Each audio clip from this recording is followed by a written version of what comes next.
जो हमारा टॉपिक है वो है factors affecting strength of concrete. तो इसमें आप डिटेल में स्टडी करेंगे कि कौन कौन से फैक्टर्स रिस्पॉन्सिबल रहते हैं कंक्रीट में स्ट्रेंथ को प्रोवाइड करने के लिए एज वेल एज रिड्यूस करने के लिए। तो सबसे पहले हम देखते हैं factors which affect the strength of concrete. तो इसमें बोलता है वाटर सीमेंट रेशियो आपका इफेक्ट करता है, admixtures, mix proportion, age of concrete, creep, segregation, size of aggregate, bleeding, shrinkage, grading of aggregate, shape of aggregate, surface texture of aggregate and quality of aggregates. तो ये सारे जो points हैं इनको consider करते हैं हम कि ये भाई हमारे कंक्रीट में स्ट्रेंथ की वैल्यू को बढ़ा भी सकते हैं और रिड्यूस भी कर सकते हैं। तो ये बहुत ज़्यादा जो ये सारे जो पॉइंट्स हैं ये बहुत ज़्यादा आपके कंक्रीट को इफ़ेक्ट करते हैं इन टर्म्स ऑफ स्ट्रेंथ। तो अब पॉइंट वाइज हम डिटेल में देखेंगे इनके बारे में। तो सबसे पहला हमारा वाटर सीमेंट रेशियो। तो वाटर सीमेंट रेशियो में ये बोलता है कि आपका ये एक बहुत इंपॉर्टेंट फैक्टर होता है जो कि कंक्रीट की स्ट्रेंथ को गवर्न करता है। ये बोलता है कि वाटर का जो हम रेशियो लेंगे और जो सीमेंट का जो रेशियो लेंगे उनका यूनिट हम सेम रखेंगे। दैट इज़ अगर हम वाटर को वेट में कंसिडर कर रहे हैं तो सीमेंट को भी हम वेट में ही कंसिडर करेंगे। ये बोलता है कि workability increases if more water is added. आपका कंक्रीट वर्केबल ज़्यादा तब बनेगा जब आप ज़्यादा अमाउंट में वाटर को ऐड करोगे, लेकिन उसके साथ ही एक डिसएडवांटेज ये हो जाता है कि यदि आप वर्केबिलिटी की वैल्यू को बढ़ाने के लिए ज़्यादा वाटर ऐड कर दोगे कंक्रीट में तो आपका जो मिक्स है वो डाइल्यूट बन जाएगा। दैट मीन्स उसमें जो वाटर की मात्रा जितनी रिक्वायरमेंट थी उससे ज़्यादा उसमें प्रेजेंट है, तो उसमें स्ट्रेंथ की वैल्यू आपकी क्या हो जाएगी, कम हो जाएगी। तो ये बोलता है कि हमको इतना अमाउंट में एडिक्वेट का मतलब होता है कि उतने सफिशिएंट अमाउंट में हमको वाटर को ऐड करना है कि हमको वर्केबिलिटी की भी वैल्यू ज़्यादा मिले और स्ट्रेंथ की भी वैल्यू हमको हाई मिलनी चाहिए। ऐसा नहीं होना चाहिए कि आप वर्केबिलिटी की वैल्यू बढ़ाने के लिए स्ट्रेंथ को कम कर दे रहे हो। तो ये जो है वाटर सीमेंट आपका रिलेटेड रहता है किससे, स्ट्रेंथ ऑफ कॉन्क्रीट से। अब हम सेकेंड पॉइंट देखेंगे। सेकेंड पॉइंट है हमारा साइज़ ऑफ एग्रीगेट्स यूज़, कि हम भाई कौन से साइज़ को एग्रीगेट को यूज़ करेंगे तो हमारी स्ट्रेंथ की वैल्यू ज़्यादा मिलेगी। ये बोलता है कि यदि आप बिग साइज़ के एग्रीगेट्स को यूज़ कर रहे हो कंक्रीट बनाने के लिए तो आपका सरफेस टेक्सचर कम मिलता है सीमेंट पेस्ट को, और अगर आप स्मॉल साइज़ के सरफेस टेक्सचर बोल रही हूँ, सरफेस एरिया, अगर आप बिग साइज़ के पार्टिकल्स को यूज़ करोगे तो आपको कम सरफेस एरिया मिलेगा और कम सीमेंट पेस्ट की ज़रूरत होगी उनको कवर करने के लिए। लेकिन अगर आप स्मॉल साइज़ के पार्टिकल्स को यूज़ करेंगे तो आपका क्या होगा, ज़्यादा सरफेस एरिया मिलेगा और ज़्यादा सीमेंट पेस्ट भी आपका यूज़ होगा। But if extra large size aggregates are use then cracks में अपीयर। और ये बोलता है कि क्योंकि हम कम सीमेंट पेस्ट लगे तो हमारा कंस्ट्रक्शन कॉस्ट क्या हो जाएगा, कम होगा। तो अगर इस चक्कर में हम ज़्यादा ही बड़े साइज़ के एग्रीगेट्स को यूज़ कर लिए तो ये बोलता है कि उसमें क्रैक्स ईजिली डेवलप हो जाते हैं। तो ये क्या होगा, यहाँ पे आपकी स्ट्रेंथ की वैल्यू कम हो जाएगी। तो हमको क्या यूज़ करना है, एक ऐसे रेगुलर साइज़ के एग्रीगेट को यूज़ करना है जो मिनिमम पेस्ट भी लगे और हमको ज़्यादा स्ट्रेंथ भी प्रोवाइड करे। तो इस तरीके से आपका साइज़ ऑफ एग्रीगेट भी एक इम्पॉर्टेंट फैक्टर होता है स्ट्रेंथ ऑफ कंक्रीट के लिए। नेक्स्ट है हमारा क्या, शेप ऑफ एग्रीगेट्स। ये बोलता है कि rounded aggregates give more workability to concrete, angular और pointed aggregates make concrete harsh. ये बोलता है कि जब हम कंस्ट्रक्शन में राउंडेड शेप के एग्रीगेट्स को यूज़ करते हैं तो वो हमारे वर्केबिलिटी की वैल्यू को बढ़ा देता है। अगर हम राउंडेड शेप के एग्रीगेट की जगह एंगुलर शेप के एग्रीगेट्स को यूज़ कर रहे हैं तो ये क्या करता है, वर्केबिलिटी की वैल्यू को कम कर देता है लेकिन स्ट्रेंथ की वैल्यू को बढ़ा देता है, क्योंकि इसमें बॉन्ड फॉर्मेशन आपका बहुत अच्छा होता है एंगुलर शेप के एग्रीगेट्स में। तो इसमें बोल सकते हो आप कि अगर आप राउंडेड शेप के एग्रीगेट्स को यूज़ करोगे तो वर्केबिलिटी की वैल्यू बढ़ेगी लेकिन स्ट्रेंथ ऑफ कंक्रीट कम हो जाता है, और अगर आप एंगुलर शेप के एग्रीगेट्स को यूज़ करोगे तो वर्केबिलिटी कम हो जाएगी लेकिन आपको स्ट्रेंथ ऑफ कंक्रीट इंक्रीज हो जाएगा। तो हमको जब भी हम साइट पे कंस्ट्रक्शन करें तो हम दोनों का मिक्सचर यूज़ करते हैं जिसमें कुछ आपके राउंडेड रहें और कुछ एंगुलर रहे। तो ये आपका इफ़ेक्ट करता है किसको, स्ट्रेंथ ऑफ कंक्रीट को। नेक्स्ट है हमारा मिक्स प्रपोर्शन। ये बोलता है कि मिक्स प्रपोर्शन, जैसे मैंने बताया था, अगर मैं आपको बोल रही हूँ 1:3:6 का बनाओ या फिर 1:2:4 का बनाओ, तो इसमें आप देखना कि सीमेंट 1 बकेट ही लग रहा है, सैंड 2 बकेट लग रहा है, कोर्स एग्रीगेट 4 बकेट लग रहा है। इसमें आप देखेंगे कि सीमेंट 1 बकेट लग रहा है, जो फाइन एग्रीगेट है सैंड वो 3 बकेट और कोर्स एग्रीगेट आपका लग रहा है 6 बकेट। तो इसमें क्या हो रहा है, कम आपका सीमेंट का परसेंटेज ज़्यादा है, बाकी इंग्रेडिएंट्स का कम है। इसमें क्या है, सीमेंट का परसेंटेज बहुत कम हो जाता है as compare to other ingredients. तो आप ये बोल सकते हो कि ये आपका हाई मिक्स है और ये आपका लो मिक्स है। तो ये बोलता है कि high mixes of concrete give more workability to high mix of concrete give more workability to concrete as more cement gives more paste or of cement for lubricating the concrete। High mix जब हम use करते हैं तो उसमें क्या होता है, cement का मात्रा ज़्यादा होता है और अदर इंग्रेडिएंट्स का मात्रा कम होता है एज़ कम्पेयर टू आपका लो मिक्स से।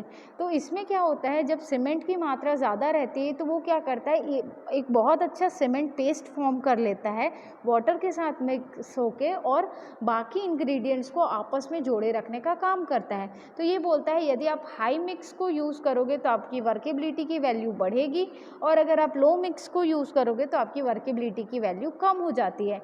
ये अगर यहाँ पे हाई मिक्स अगर आप यूज़ कर रहे हो तो आपका स्ट्रेंथ का वैल्यू भी इंक्रीज हो जाएगा। नेक्स्ट है आपका एडमिक्सचर्स। तो एडमिक्सचर्स क्या होते हैं, ये ना आपके स्पेशल टाइप के इंग्रेडिएंट्स होते हैं other than cement, sand and coarse aggregate and water, जिनको हम कंक्रीट में कभी कभी यूज़ करते हैं स्पेशल कंडीशंस में। तो एडमिक्सचर हम तभी ऐड करते हैं जब हमारा कोई स्पेशल कंडीशन या रिक्वायरमेंट हो, क्योंकि ये जो एडमिक्सचर्स रहते हैं उनमें स्पेशल प्रॉपर्टीज़ प्रेजेंट होती है आपके कंक्रीट में का जो वैल्यू है, स्ट्रेंथ की वैल्यू को या फिर उसका जो आउटपुट है उसको वैल्यू को चेंज करने के लिए। तो ये बोलता है कि यदि आप एडमिक्सचर का यूज़ कर रहे हो सच एज पोजोलाना या प्लास्टिसाइज़र का, तो आपकी वर्केबिलिटी की वैल्यू क्या हो जाएगी, आपकी इंक्रीज हो जाएगी और साथ ही साथ स्ट्रेंथ ऑफ कंक्रीट की भी वैल्यू क्या हो जाएगी, बढ़ जाएगी। नेक्स्ट है हमारा ग्रेडिंग ऑफ एग्रीगेट्स। इसके पहले वाले लेक्चर में भी मैंने आपको एक्सप्लेन किया था कि यदि आप प्रॉपर ग्रेडिंग के साथ एग्रीगेट्स को यूज़ कर रहे हो तो आपको क्या होगा, नंबर ऑफ वॉइड्स कम हो जाएंगे आपके मिक्स में, तो आपकी जो वर्केबिलिटी है और स्ट्रेंथ की वैल्यू है वो बढ़ जाएगी। लेकिन अगर आप पुअरली ग्रेडेड आप एग्रीगेट को यूज़ कर रहे हो तो ये क्या होता है, आपका जो वर्केबिलिटी है उसकी भी वैल्यू को क्या कर देगा, आपका डिक्रीज़ कर देगा और आपका जो स्ट्रेंथ है उसकी भी वैल्यू को डिक्रीज़ कर देगा, क्योंकि नंबर ऑफ वर्ड्स जो है वो क्या हो जाएंगे, आपके बढ़ जाएंगे। नेक्स्ट है आपका क्वालिटी ऑफ एग्रीगेट।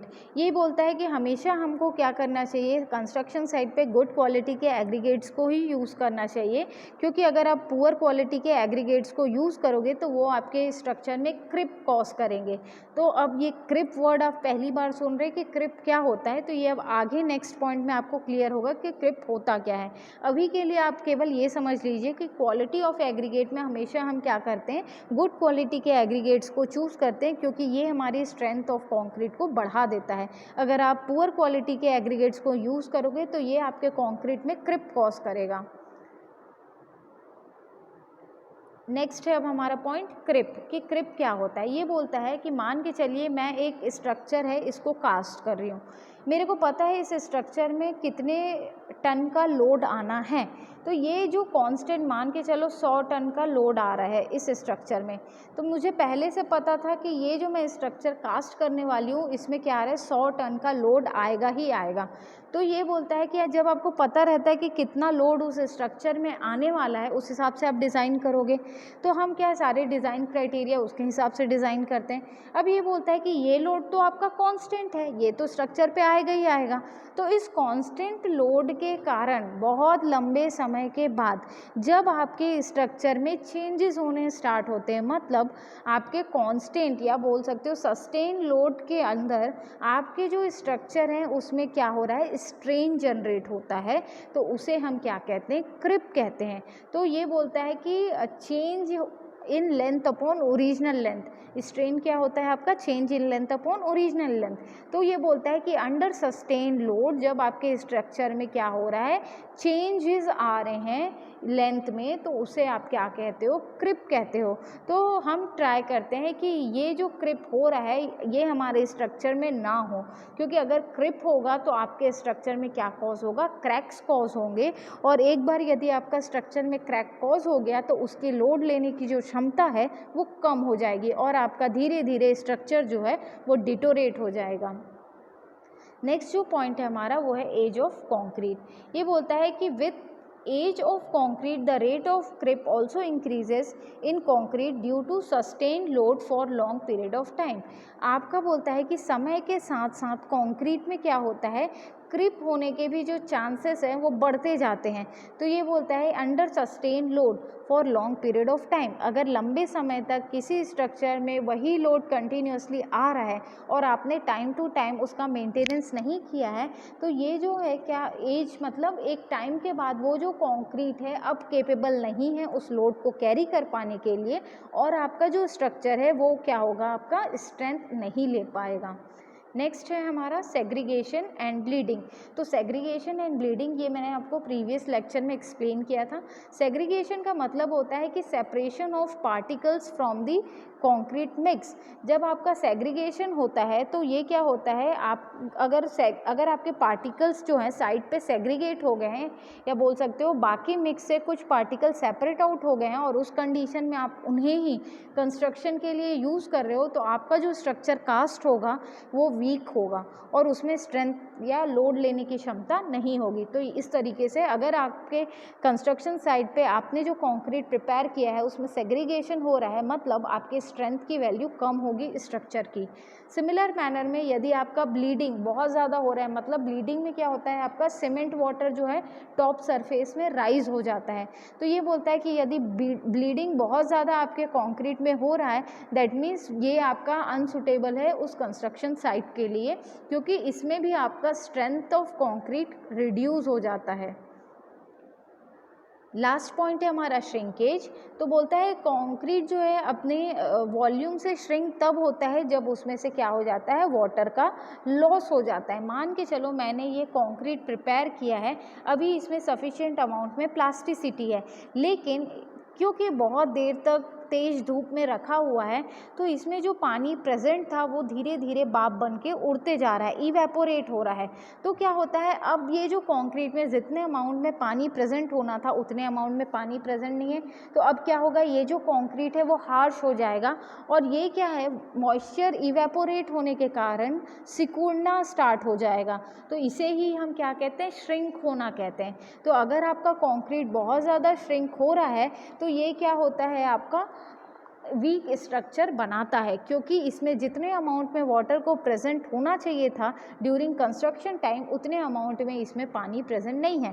तो पानी कम प्रेजेंट होने के कारण जो सीमेंट और पानी के बीच में हाइड्रेशन का रिएक्शन होता है वो भी आपका इनकम्प्लीट रह जाता है, जिसके कारण आपका जो प्रॉपर स्ट्रेंथ है वो आपके स्ट्रक्चर में नहीं आ पाती। तो ये सारे जो फैक्टर्स थे वो आपके रिस्पॉन्सिबल होते हैं आपके कंक्रीट में स्ट्रेंथ की वैल्यू को बढ़ाने के लिए एज वेल एज रिड्यूस करने के लिए। तो इन्हें ध्यान में रख के हम क्या करते हैं, कंस्ट्रक्शन वर्क करते हैं। Thank you.